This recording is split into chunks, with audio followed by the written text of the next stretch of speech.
पूरी इलाका मुगल सेना जगन्नाथ मंदिर को तोड़ने के इरादे से आगे बढ़ रही थी।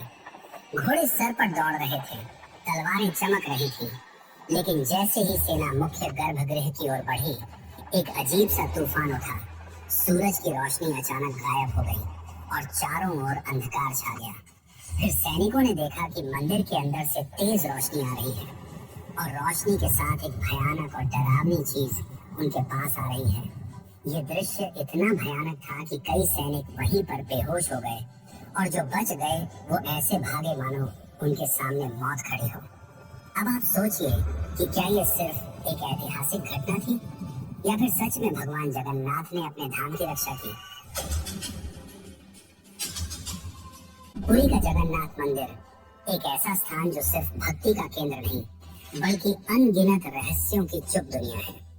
क्या आपने कभी सोचा है कि क्यों इस मंदिर का ध्वज हमेशा हवा के विपरीत दिशा में उड़ता है और क्यों मंदिर के ऊपर लगे सुदर्शन चक्र हर दिशा से ऐसा लगता है मानो आपको ही देख रहा हो। यहाँ तक कि प्रसिद्ध किताब भविष्य मलिका में इस मंदिर को लेकर कलयुग की कई भविष्यवाणियां की गई है जो कि सारी की सारी सच हुई है। इनमें सबसे प्रसिद्ध है कोविड-19 यानी कि कोरोना की घटना। इस किताब में लिखा गया था कि जब मंदिर का सबसे पुराना पेड़ गिर जाएगा तब एक भयानक महामारी आएगी और यह पूरी तरह सच भी हुई। यह सिर्फ एक घटना नहीं, ऐसी और भी कई घटनाएं हैं जो सच हुई हैं और सारी आपको चौंका देंगी। इस मंदिर के अंदर ऐसे और भी कई अनसुने और खतरनाक रहस्य छुपे हुए हैं जो आपके होश उड़ा देंगे। और सबसे बड़ा रहस्य है ब्रह्म पदार्थ का, यानी कि श्री कृष्ण का दिल। माना जाता है कि इस मंदिर में श्री कृष्ण का दिल आज भी मौजूद है, जिसे हर 12 साल में पुरानी मूर्ति से निकालकर नई मूर्ति में डाला जाता है और यह प्रक्रिया काफी महत्वपूर्ण है। इस दौरान अगर कोई श्री कृष्ण के दिल को देख ले तो वह तुरंत मर जाता है, जिसकी कई घटनाएं हमारे सामने आती हैं। पिछले 800 सालों से इस मंदिर का ध्वज हर रोज बदला जाता है और कहा जाता है कि अगर इसे एक भी दिन न बदला गया तो मंदिर को 18 सालों के लिए बंद करना होगा। और जब अंग्रेज आए तो उन्होंने इस प्रक्रिया को अंधविश्वास बताकर रोकने की कोशिश की, लेकिन फिर उनके साथ जो हुआ वो जानकर आप चौंक जाएंगे। इस मंदिर के मुख्य प्रवेश द्वार में 22 सीढ़ियां हैं जिन्हें पार करना होता है, लेकिन इनमें से तीसरी सीढ़ी पर पैर रखना सख्त मना है। पर आखिर ऐसा क्यों है और क्या होगा यदि आपने तीसरी सीढ़ी पर पैर रख दिया। फिर आती है मंदिर की रसोई, जहाँ 7 बर्तनों में एक साथ प्रसाद पकता है। पर नीचे की आंच से ऊपर वाला बर्तन पहले कैसे पक जाता है? क्या मंदिर की रसोई विज्ञान के नियमों को भी चुनौती देती है? ऐसे ही और भी न जाने कितने चौंकाने वाले रहस्य। ये सिर्फ एक मंदिर नहीं, ये एक ऐसा तीर्थ है जहाँ धर्म, विज्ञान, वास्तु और चमत्कार चारों एक साथ खड़े हैं, जहाँ श्रद्धा सिर्फ पूजा नहीं बल्कि रहस्यों से सामना करने की तैयारी है। तो क्या आप तैयार हैं एक ऐसे सफर के लिए जहाँ हर अध्याय आपको चौंकाएगा, हर रहस्य आपके विश्वास को चुनौती देगा और हर जवाब एक नए सवाल को जन्म देगा? चलिए चलते हैं जगन्नाथ मंदिर की उस रहस्यमयी यात्रा पर, जहाँ भगवान खुद हर सवाल का उत्तर है।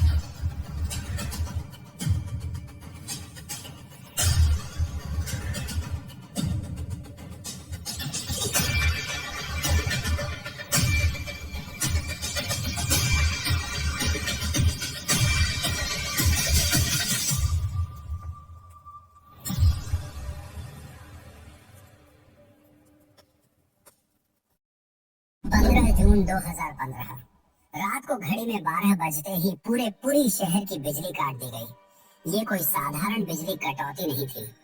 इस बिजली कटौती का कारण था मंदिर के गर्भगृह में चल रही विचित्र घटना। मंदिर के मुख्य पुजारी इस अंधेरी रात में अपनी आंखों पर पट्टी बांधे और हाथ में एक मोटा दस्ताना पहने हुए अपने हाथों पर एक दिव्य पदार्थ लेकर भगवान की मूर्ति की ओर बढ़ रहे थे। ये कुछ और नहीं, श्री कृष्ण का दिल था, जिसे ब्रह्म पदार्थ भी कहा जाता है।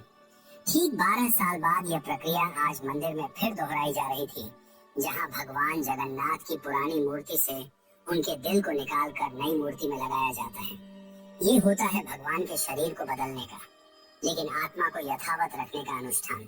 माना जाता है कि यह मंदिर दुनिया का एकमात्र मंदिर है जहां भगवान आज भी जीवित रूप में बसते हैं, और जब उनका शरीर पुराना हो जाता है तो ठीक उसी तरह नया शरीर दिया जाता है जैसे कोई आत्मा नया जन्म लेती है।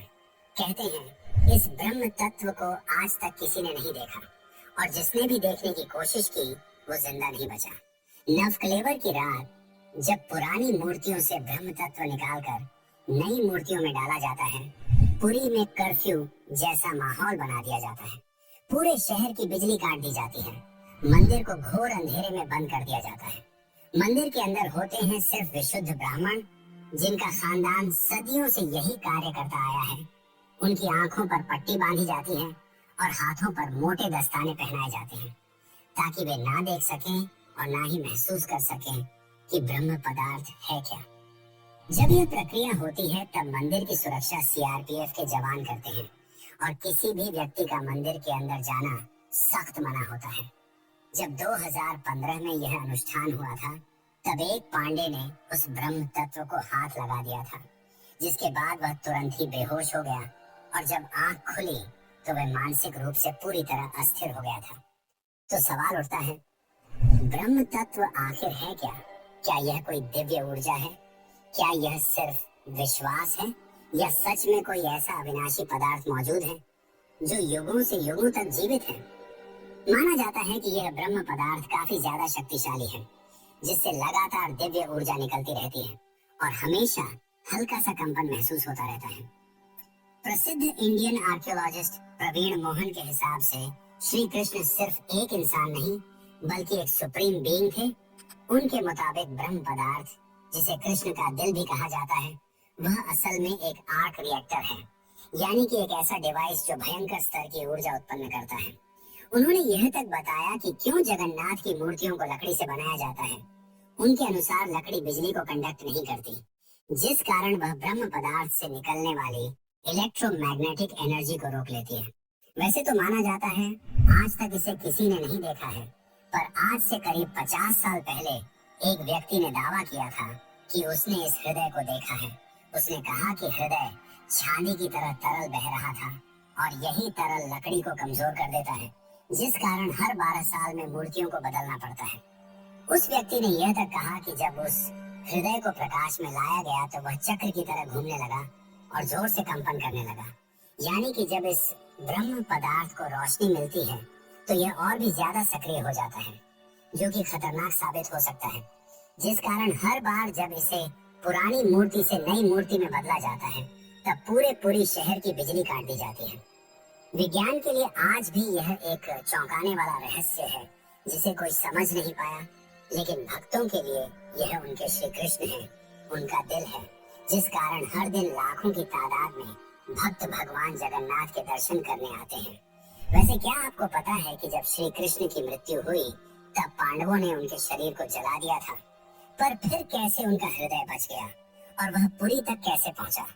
और इस भव्य मंदिर की रचना किसने की? आखिर कौन था जिसने बड़ी ही चमत्कारी तरीके से भगवान जगन्नाथ की मूर्ति बनाई? तो चलिए जानते हैं अब इस रहस्यमयी और रोचक घटना को, जो आपको इंटरनेट और किताबों में नहीं देखने को मिलेगी। लेकिन उससे पहले अगर आपको वीडियो अच्छी लग रही है तो इसे लाइक करके कमेंट में जय जगन्नाथ जरूर लिखिए। आज से करीब 5000 साल पहले महाभारत युद्ध के पश्चात चारों तरफ केवल लाशें ही पड़ी थी। लाखों पड़े शव और कौरवों के विनाश ने सबको झकझोर दिया। कौरवों की माता गांधारी ने इस विनाश का कारण श्री कृष्ण को बताया। उनके हिसाब से अगर श्री कृष्ण चाहते तो यह युद्ध होता ही नहीं, पर उन्होंने ऐसा नहीं किया, जिसके कारण क्रोधित होकर गांधारी ने कृष्ण को श्राप दिया कि ना, जिस प्रकार मेरे वंश का विनाश हुआ है ठीक उसी प्रकार तुम्हारे भी वंश का विनाश हो जाएगा।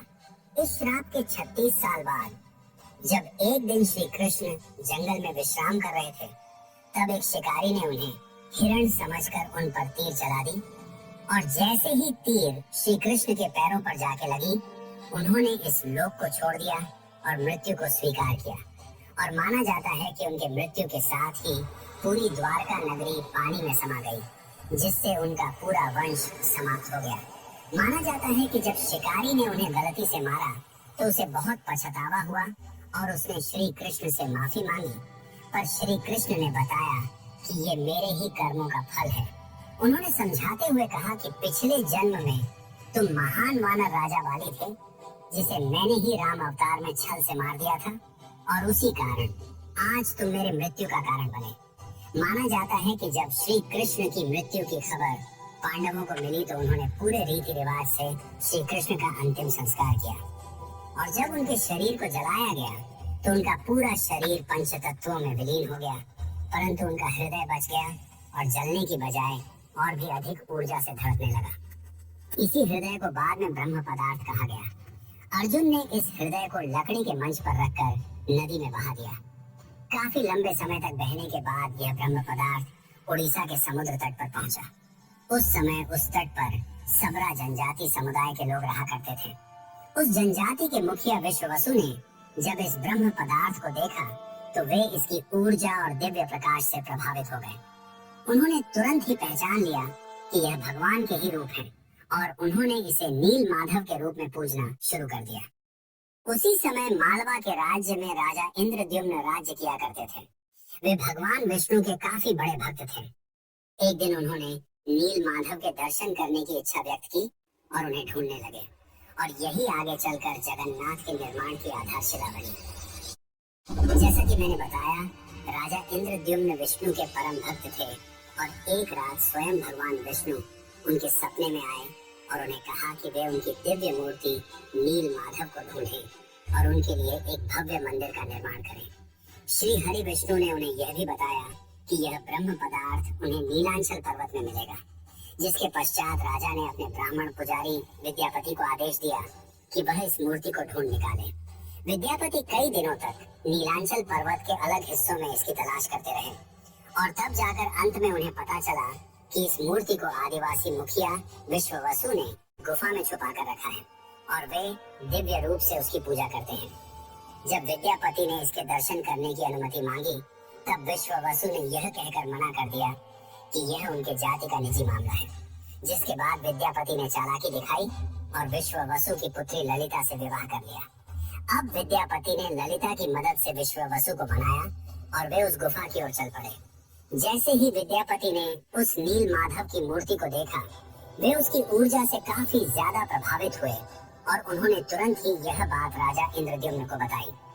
लेकिन जब राजा इंद्रद्युम्न वहां पहुंचे, तब तक विश्ववसु ने वह मूर्ति वहां से हटा दी थी, जिससे राजा काफी उदास हो गए और अपने महल लौट आए। इसके बाद फिर से रात में भगवान विष्णु उनके सपने में आए और कहा कि पुरी के तट पर एक बड़ा नीम का पेड़ बहकर आएगा, तुम उस पेड़ से मेरी नई मूर्ति बनाना। वह पेड़ काफी बड़ा था, जिसे उठाना आसान नहीं था। आखिर में जैसे तैसे वे पेड़ को महल तक ला पाए। लेकिन अब सवाल यह था कि इनसे भगवान की मूर्ति कौन बनाएगा। बहुत से कारीगरों ने इस पेड़ से मूर्ति बनाने की कोशिश की, लेकिन सब असफल रहे। उन्होंने कहा कि पेड़ इतना ज्यादा मजबूत है कि हमारे छेनी हथौड़ी का उस पर कोई असर नहीं हो रहा। ये सुनकर राजा काफी परेशान हो गए। तभी एक दिन भगवान विश्वकर्मा एक बूढ़े साधु के रूप में वहां पधारे और उन्होंने कहा कि वे ये मूर्ति 21 दिनों में बना कर देंगे। राजा काफी प्रसन्न हुए, पर उस बूढ़े आदमी ने एक शर्त रखी। उसने कहा कि मैं एक कमरे में बंद रहकर 21 दिनों में यह मूर्ति बनाऊंगा, और तब तक कोई भी इस कमरे का न तो दरवाजा खोलेगा और न ही कोई अंदर आएगा। राजा ने उसकी यह शर्त स्वीकार की और फिर मूर्ति बनाने का कार्य शुरू हुआ।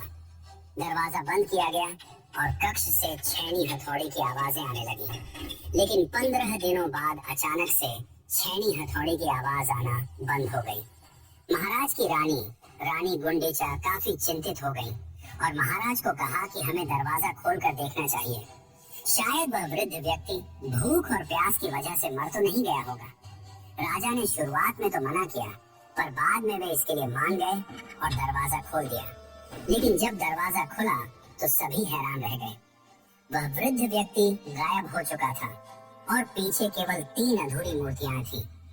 राजा को यह देखकर काफी दुख हुआ, क्योंकि उनकी शर्त तोड़ने की वजह से भगवान की मूर्तियां आधी रह गईं। जगन्नाथ भगवान के हाथ और पैर अधूरे थे। बलराम और देवी सुभद्रा की मूर्तियां भी अधूरी थीं। जब राजा मूर्ति के पास गए, तब उन्हें दिल की धड़कन महसूस हुई और मूर्ति के अंदर से एक दिव्य आवाज आई, जिसने राजा को बताया कि श्री कृष्ण का हृदय इस मूर्ति के अंदर है। राजा ने इन मूर्तियों को स्थापित किया और आज यही अधूरी मूर्तियां भविष्य मालिका की। तो चलिए जानते हैं उन भविष्य मालिका की घटनाओं को जो आज सच साबित हो रही हैं। मित्रों, इस मंदिर का इतिहास और वर्तमान एक भविष्यवाणी से जुड़ा हुआ है। भविष्य मालिका एक दिव्य ग्रंथ है जिसे लगभग 500 साल पहले ओडिशा के महान संत आचार्य महाप्रभु अच्युतानंद ने लिखा था। कहा जाता है कि वे पंचसखा यानी भगवान जगन्नाथ के 5 दिव्य सेवकों में से एक थे, जिन्होंने भगवान के आदेश पर कलयुग की कई घटनाओं को पहले ही देख लिया था। ये ग्रंथ ओडिया भाषा में लिखा गया है और इसकी पंक्तियां कविता के रूप में हैं, जैसे किसी गूढ़ रहस्य का संकेत दे रही हूँ। आइए हम आपको बताते हैं भविष्य मालिका की कुछ चौंकाने वाली भविष्यवाणियां जो जगन्नाथ मंदिर और कलयुग के अंत से जुड़ी हुई हैं। इस ग्रंथ की सबसे चौंकाने वाली भविष्यवाणी 4 साल पहले काफी ज्यादा वायरल हुई थी, जब लोगों ने दावा किया कि इसमें कोरोना महामारी का वर्णन भी है। नाना रोग आसीबा, गोटे बड़ा व्याधि, लोका घरे रहीबे, बाहर को न जीवा, अर्थात अनेकों रोग आएंगे, एक बड़ा रोग फैलेगा, लोग घरों में बंद रहेंगे, बाहर नहीं निकल पाएंगे। अब ये पंक्तियां किसी भी सामान्य रीडर को 2020 की कोविड-19 महामारी की याद दिला देती है। पुरी और ओडिशा में कई संतों और विद्वानों ने इसे भविष्य मालिका की सटीक भविष्यवाणी माना। इस किताब की एक और बात, इसमें जिक्र किया गया है कि मंदिर परिसर के ऊपर जो कपड़ा है उसमें आग लगने की घटना का उल्लेख मिलता है। कुछ साल पहले पहली बार त्रिदेव के वस्त्र में आग लगी थी। इस घटना के बाद कलयुग के अंत के बारे में एक बार फिर से बातें होने लगी। कहते हैं कि पापनाश एकादशी के दिन जगन्नाथपुरी मंदिर में एक अखंड महादीप जलाया गया था, लेकिन अचानक तेज हवा चली और झंडा उड़कर दीपक के ऊपर चला गया, जिससे मंदिर के झंडे में आग लग गई। यह घटना 19 मार्च 2020 को हुई थी। कहा जाता है कि दूसरे मंदिरों की तरह जगन्नाथ मंदिर के गुंबद पर कभी कोई पक्षी नहीं बैठता और ना ही इस पर कोई प्लेन या हेलीकॉप्टर उड़ता है, लेकिन जुलाई 2020 के बाद से मंदिर के गुंबद पर गिद्ध, चील और बाज को देखा गया था। ये पक्षी मंदिर के गुंबद, स्तंभ और नील चक्र पर भी बैठे थे। ऐसे में दुनिया के महाविनाश की भविष्यवाणी एक बार फिर से चर्चा में आ गई थी।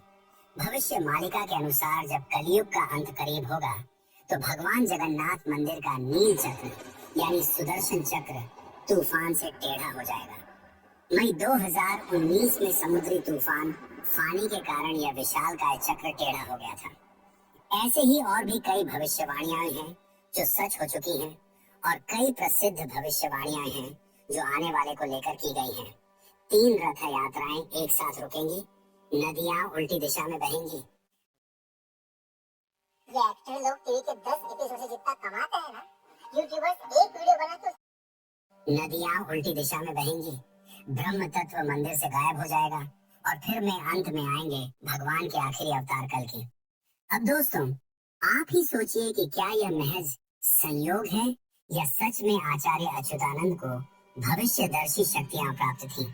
अगर उन्होंने आज से सैकड़ों साल पहले ऐसी बातें लिख दी जो अब सच हो रही हैं, तो क्या हमें उनकी बाकी भविष्यवाणियों को भी गंभीरता से लेना चाहिए? भविष्य मालिका कोई साधारण ग्रंथ नहीं, बल्कि वो कायनात का रोड मैप है जिसे बस समझने की जरूरत है। वैसे आपकी जानकारी के लिए बता दूं कि सन 1558 में मुगल सेना ने मंदिर को तोड़ने की कोशिश की। फिर उनके साथ जो हुआ वो चौंकाने वाला था और इस घटना को पहले ही भविष्य मालिका में लिख दिया गया था। और साथ ही भविष्य मालिका में अंग्रेजों को लेकर भी ये कहा गया था कि घोड़े आएंगे और मंदिर को बंद कराने की कोशिश करेंगे। तो चलिए अब जानते हैं कि जब मुगल सेना ने मंदिर पर आक्रमण किया तो क्या हुआ और कैसे ब्रिटिशर्स ने भक्तों की श्रद्धा को अंधविश्वास। सन 1558 उड़ीसा के पुरी इलाके में घना अंधकार छाया हुआ था, पर वो अंधकार आसमान में नहीं, लोगों के मन में था, क्योंकि इस बार कोई साधारण लुटेरा नहीं, मुगल सेना खुद मंदिर को गिराने के इरादे से आ रही थी। कला पहाड़ नाम का अफगान जनरल, जो तब बंगाल का गवर्नर था, उसकी क्रूरता इतनी बदनाम थी कि उसका नाम सुनकर ही लोग कांप उठते थे। कहा जाता है कि वो सनातन धर्म और मंदिरों से विशेष नफरत रखता था। उस दिन उसकी फौज पूरी ताकत के साथ पुरी की ओर बढ़ी। घोड़े सर पर दौड़ रहे थे, तलवारें लहराई जा रही थीं और मंदिर की शांति में एक भयंकर आंधी की आहट आने लगी। जैसे ही सैनिक मुख्य गर्भगृह की ओर बढ़े, अचानक मौसम बदल गया। तेज हवाएं चलने लगीं, आकाश काला पड़ गया, सूरज की रोशनी एकदम गायब हो गई और मंदिर के चारों ओर एक रहस्यमयी घना अंधेरा छा गया। मंदिर के भीतर से एक चमकती हुई रोशनी निकली जो किसी इंसान की नहीं थी। ये रोशनी जैसे ही बाहर आई, पूरा मैदान एकाएक शांत हो गया। सैनिकों में अफरा तफरी मच गई, कुछ बेहोश हो गए, कुछ उल्टा भागने लगे। बिना एक भी तलवार चले कला पहाड़ की पूरी फौज पीछे हट गई। आज भी पुरी की लोक कथाओं में यह कथा सुनाई जाती है कि जब भगवान की मर्यादा पर वार होता है तो वो खुद प्रकट होकर अपने धाम की रक्षा करते हैं। अब दूसरी घटना की बात करते हैं, जो है अंग्रेजों का विरोध और रथ यात्रा का संघर्ष। जब 1803 में अंग्रेजों ने पुरी पर कब्जा किया, तब उन्होंने कई प्राचीन मंदिरों की संपत्तियों और अधिकारों को छीन लिया। लेकिन पुरी का श्री जगन्नाथ मंदिर एक ऐसा स्थान बना जहां जनता ने कभी भी नियंत्रण नहीं छोड़ा। ब्रिटिश अधिकारियों को मंदिर की अलौकिक घटनाएं और भक्तों की श्रद्धा समझ नहीं आती थी, इसीलिए उन्होंने इन्हें सुपरस्टिशन कहकर मजाक बनाना शुरू कर दिया। सन 1805 में ब्रिटिश कलेक्टर मिस्टर हंटर ने पुरी मंदिर के रिचुअल्स को इरेशनल और बारबैरिक कहा। बात तब और बिगड़ी जब सन 166 में ब्रिटिश प्रशासन ने पुरी की रथ यात्रा को बंद करवाने की साजिश रची। उन्होंने यह तर्क दिया कि रथ यात्रा के दौरान भीड़ अनियंत्रित हो जाती है और यह प्रशासनिक खतरा है। पर यह फैसला पूरे उड़ीसा में जन आंदोलन का कारण बन गया। लाखों लोग सड़कों पर उतर आए, मठों, आचार्यों और गांवों ने खुलकर विरोध किया। रथ यात्रा का रथ निर्माण कार्य लोगों ने खुद शुरू कर दिया, यह कहते हुए कि अगर भगवान नहीं चलेंगे तो हम भी नहीं चलेंगे। इस जनता के दबाव और आक्रोश के चलते ब्रिटिश सरकार को पीछे हटना पड़ा और 1964 में फिर से रथ यात्रा की अनुमति दी गई। इसके बाद अंग्रेजों ने कभी पुरी मंदिर के अंदरूनी मामलों में दखल नहीं दिया। अब चलिए आपको बताते हैं जगन्नाथ की तीसरी सीढ़ी का रहस्य, जिसे यमलोक का द्वार भी कहा जाता है। वैसे तो इस मंदिर में 22 सीढ़ियां हैं, पर सबसे खास है तीसरी सीढ़ी, क्योंकि इसमें पैर रखना उचित नहीं माना जाता। धार्मिक कथाओं के अनुसार इस तीसरी सीढ़ी को यमशिला कहा जाता है और कहा जाता है कि जो भी मनुष्य इस तीसरी सीढ़ी पर पैर रखता है उसके पुण्य शून्य हो जाते हैं और उसे यमलोक जाना पड़ता है। दरअसल एक बार यमराज जी भगवान जगन्नाथ के पास पहुंचे और उनसे कहा कि भगवान, भक्त जैसे ही आपके दर्शन करते हैं उनके सारे पाप मिट जाते हैं, और अगर ऐसा ही चलता रहा तो सभी व्यक्ति जगन्नाथपुरी के दर्शन करके पापों से मुक्त हो जाएंगे, जिससे यमलोक में कोई नहीं आएगा। तब भगवान जगन्नाथ ने कहा कि तुम इस मंदिर की तीसरी सीढ़ी पर अपना स्थान ग्रहण कर लो, और जो भी इस मंदिर की तीसरी सीढ़ी पर पैर रखेगा उसके पुण्य शून्य हो जाएंगे और उसे यमलोक जाना पड़ेगा। और तभी से इस सीढ़ी को यमशिला कहा जाता है, क्योंकि इसमें यम का वास है। अब अगर हम पुरी मंदिर के ऊपर लगे सुदर्शन चक्र की बात करें तो देखने वालों ने यह दावा किया है कि इस सुदर्शन चक्र को आप मंदिर के किसी भी कोने से देखोगे तो ऐसा लगेगा मानो आपको ही देख रहा हो। मतलब इससे जिस भी दिशा से देखो ये सामने की ओर ही दिखता है। इसे आम भाषा में आर्टिफिशियल इल्यूजन कहा जाता है, पर यह आज भी विज्ञान के परे है कि कैसे इतने भारी चक्र को मंदिर के ऊपर लगाया गया और कैसे उस समय के लोगों ने यह आर्टिफिशियल इल्यूजन बनाया जिससे चक्र हमेशा सामने की ओर दिखता है। इसे आज भी विज्ञान नहीं समझ पाया, पर भक्तों के अनुसार यह श्री कृष्ण का चक्र है जिसे उन्होंने इस दुनिया की रक्षा के लिए इस मंदिर में स्थापित किया है।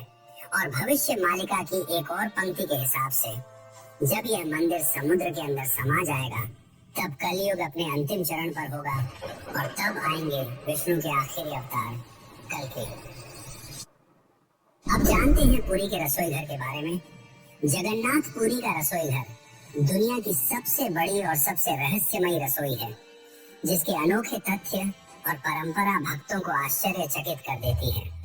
और रसोई का सबसे बड़ा रहस्य यह है कि यहाँ भोजन 7 मिट्टी के बर्तनों में बनाया जाता है और हर एक बर्तन को एक के ऊपर एक रखा जाता है। और स्वाभाविक है कि सबसे नीचे के बर्तन में ज्यादा आंच आ रही है तो उसे सबसे पहले पकना चाहिए, लेकिन पुरी में ऐसा नहीं होता। ये चौंकाने वाली बात है कि 7 बर्तनों में जो सबसे ऊपर होता है उसका खाना पहले पकता है, जो विज्ञान के सारे तथ्यों को गलत साबित करता है। यहाँ भोजन बनाने का कार्य केवल सेवायत ब्राह्मणों द्वारा किया जाता है और किसी भी बाहरी व्यक्ति को इसमें प्रवेश की अनुमति नहीं होती। इस पवित्र रसोई में किसी प्रकार के आधुनिक ईंधन या गैस का उपयोग नहीं किया जाता, बल्कि केवल लकड़ी के चूल्हे पर पारंपरिक विधि से प्रसाद बनाया जाता है। पूरी मंदिर में रोजाना लगभग 50,000 से 2 लाख लोगों तक को महाप्रसाद बांटा जाता है। लेकिन चमत्कार देखो, कभी भी खाना बर्बाद नहीं होता और कभी भी कम नहीं पड़ता। मान्यता है कि माँ लक्ष्मी स्वयं प्रतिदिन रसोई में आती हैं और रसोई के सेवकों को अंतः प्रेरणा देती हैं कि आज कितनों के लिए प्रसाद तैयार करना है। ये सिर्फ परंपरा नहीं, सदियों से चलती लीला है, जिसे आज तक कोई इंसानी गणित नहीं समझ पाया। एक और चौंकाने वाली बात तो ये है कि इतने बड़े किचन में, जहाँ 500 से ज्यादा रसोइये और सेवक काम करते हैं, जहाँ हर दिन सैकड़ों क्विंटल अनाज, सब्जियां और मसाले इस्तेमाल होते हैं, वहाँ न कोई बदबू होती है, न ही कोई मक्खी। कहा जाता है कि यह अग्निदेव और माता लक्ष्मी की कृपा है, जो इस रसोई को हर प्रकार की अशुद्धि से दूर रखती है। 18वीं सदी में मराठा शासनकाल के दौरान एक बार एक अधिकारी ने रसोई के चमत्कार को अंधविश्वास बताते हुए जानबूझकर बर्तनों की संख्या बदलने का आदेश दिया। लेकिन इसके बावजूद उस दिन भी पुरी में महाप्रसाद एकदम सटीक बना, न एक दाना कम, न एक दाना ज्यादा। इसके बाद अधिकारी ने रसोई में दोबारा हस्तक्षेप न करने की कसम खा ली। वैसे तो दोस्तों, ऐसे और भी कई चौंकाने वाले रहस्य हैं, पर उन्हें एक ही वीडियो में बता पाना नामुमकिन है। इसलिए चलिए चलते हैं आखिरी अध्याय की ओर। लेकिन उससे पहले, अगर आपको यह डॉक्यूमेंट्री अच्छी लग रही है तो कमेंट में जय जगन्नाथ जरूर लिखें। कभी कभी जीवन में कुछ चीजें ऐसी होती हैं जिन्हें न तर्क से समझा जा सकता है और न ही विज्ञान से परखा जा सकता है। पुरी के श्री जगन्नाथ मंदिर का हर पत्थर, हर कोना हमें एक ऐसी दुनिया में ले जाता है जहाँ भक्ति और बुद्धि, विज्ञान और विश्वास, संघर्ष और समाधान सब एक साथ चलते हैं। जगन्नाथ केवल भगवान नहीं, एक चेतना है जो हमें यह सिखाते हैं कि जब विज्ञान चुप हो जाए तो श्रद्धा बोलती है। तो अब सवाल ये है, क्या ये सब केवल संयोग है या कहीं न कहीं कोई ऐसी शक्ति है जो इन सबको संचालित कर रही है? आप क्या मानते हैं? क्या आपने कभी इन रहस्यों को खुद महसूस